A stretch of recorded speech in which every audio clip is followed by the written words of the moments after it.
Bismillahirrahmanirrahim. Assalamualaikum warahmatullahi taala wabarakatuh. Perkenalkan, nama saya Alfi Noviasa Fitri. Saya dari Universitas Nahdlatul Ulama Kalimantan Barat, program studi manajemen.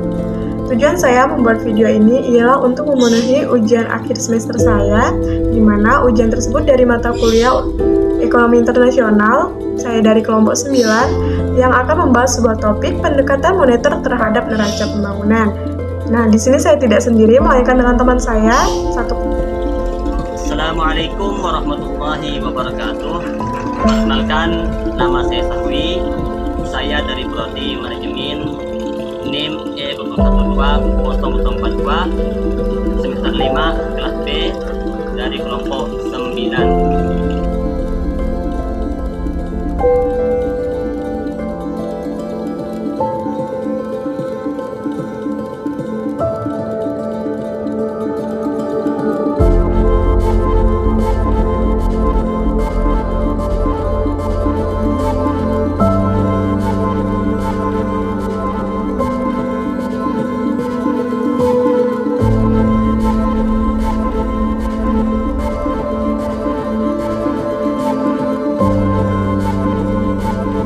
Neraca pembayaran, balance of payment suatu negara, adalah catatan yang sistematis tentang transaksi internasional antara penduduk negara itu dengan penduduk negara lain dalam jangka waktu tertentu.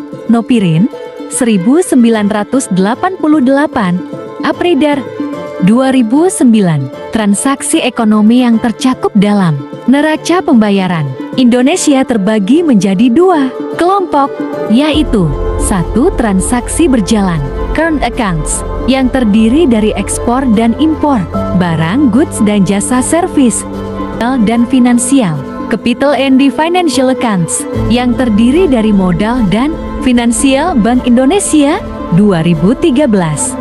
Ada 3 pendekatan yang dapat digunakan untuk menganalisis neraca pembayaran internasional, yaitu pendekatan elastisitas, pendekatan absorpsi, dan pendekatan moneter. Ketiga pendekatan tersebut dikelompokkan lagi dalam 2 pendekatan besar, yaitu pendekatan Keynes, pendekatan elastisitas, dan pendekatan absorpsi, dan pendekatan monetaris.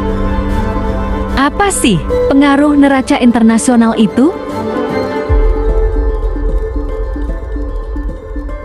Sistem transaksi internasional sering disebut dengan sistem pembayaran internasional. Pembayaran internasional adalah pembayaran atas transaksi yang dilakukan oleh negara-negara yang terlibat dalam perdagangan internasional berdasarkan kesepakatan yang telah dirundingkan sebelumnya. Pembayaran dalam perdagangan internasional pada umumnya dilaksanakan melalui bank. Pembayaran penyerahan sejumlah uang merupakan salah bentuk prestasi terpenting yang harus dilaksanakan oleh salah satu pihak. Di pihak lain, pembayaran merupakan hak yang wajib diperoleh berdasarkan kontrak. Tidak jelasnya tata cara pembayaran atau tidak terjaminnya keamanan mengenai tata cara pembayaran dapat muncul menjadi resiko usaha dan sumber perselisihan sengketa dalam hubungan bisnis para pihak yang terlibat. Dalam kontrak-kontrak bisnis internasional, kejelasan dan aspek keamanan dalam cara pembayaran menjadi lebih penting mengingat para pihak yang terlibat dalam kontrak yang demikian dipisahkan oleh jarak yang cukup jauh dan tidak jarang para pihak tidak saling mengenal satu sama lain atau tidak.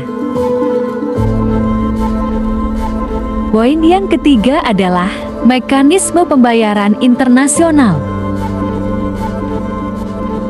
Adapun mengenai mekanisme pembayaran internasional pada kegiatan ekspor dan impor sudah dapat dipastikan bank memiliki andil dan peran serta fungsi untuk menjamin terlaksananya pembayaran dan pengiriman barang pemenuhan prestasi oleh kedua belah pihak. Namun selain bank juga ada pihak-pihak lain selain bank yang juga memiliki andil dan peran serta fungsi yang tidak kalah pentingnya dengan bank dalam mekanisme pembayaran internasional. Akan tetapi tidak semua bank umum dapat terlibat dalam kegiatan ekspor-impor tersebut, karena dalam mekanisme pembayaran pada kegiatan ekspor-impor ini, yang dapat melakukannya adalah bank devisa, yaitu bank umum yang dapat melakukan kegiatan operasionalnya di dalam maupun di luar negeri. Kegiatan operasional dari bank devisa tersebut tidak hanya mengumpulkan dana dan menyalurkannya kepada masyarakat, akan tetapi meliputi kegiatan untuk menerbitkan uang giral, sarana rekening giro. Secara sederhana, neraca pembayaran adalah catatan sistematis terkait transaksi ekonomi antara penduduk satu negara dengan negara lainnya, di mana pencatatan tersebut berlaku untuk periode waktu tertentu, biasanya adalah selama setahun.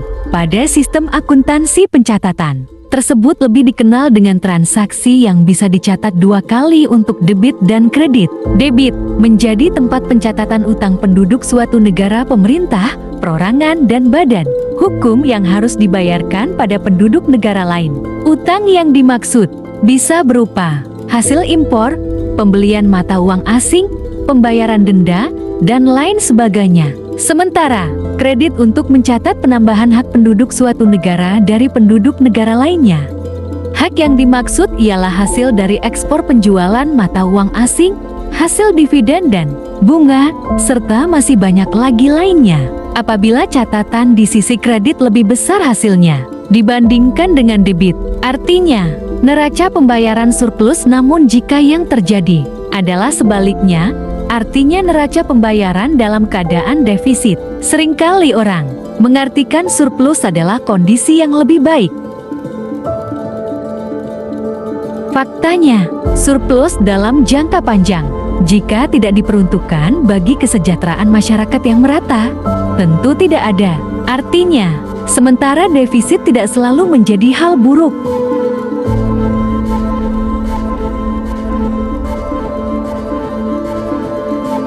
Apa pengaruh pembayaran internasional terhadap perekonomian Indonesia?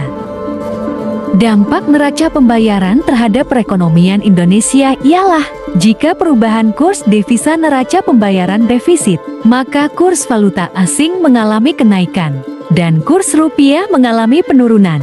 Dan bila terjadi surplus, maka kurs valuta asing mengalami penurunan dan kurs rupiah mengalami kenaikan. Bagaimana cara memperbaiki neraca pembayaran dan neraca perdagangan dalam kebijakan moneter? Kebijakan moneter dapat memperbaiki neraca perdagangan dan neraca pembayaran dengan cara: pertama, menyediakan valuta asing untuk kepentingan ekspor impor. Kedua, menahan valuta asing untuk cadangan agar harga valuta asing stabil. Ketiga, mengadakan devaluasi sehingga harga barang ekspor memiliki daya saing tinggi sehingga ekspor meningkat dan dapat memperbaiki neraca perdagangan dan neraca pembayaran.